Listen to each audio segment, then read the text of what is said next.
So you have 3 screens included with your SpinPro. You've got the mini screen, the paddle screen, and then what we call the peanut screen. Now each one is good for practicing certain things, so I'm just going to go through those with you.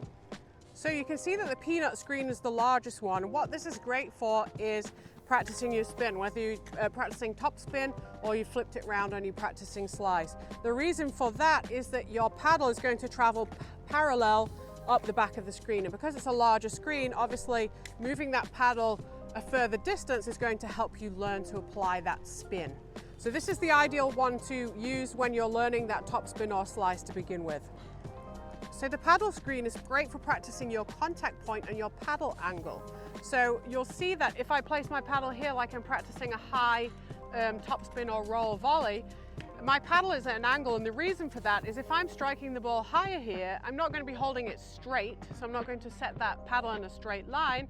I've actually got my paddle at about 45 degrees, which is natural to the contact point. So that's what the paddle is great for practicing. It's really helpful for lining up that contact point and learning to get the correct contact. And lastly, we've got the mini screen. Now the mini screen is great once you've really learned to apply either your top spin or your slice and you want to hit more of a forward swing. So I'll turn the SpinPro sideways so you can see what I mean by that.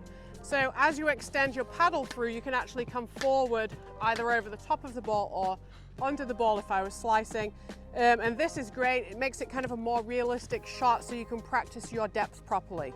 So I would suggest using this screen for practicing drives where you're really hitting through the ball, or perhaps a higher volley where you want to come over the top of the ball a bit more, and also that slice where you're extending through the shot slightly more.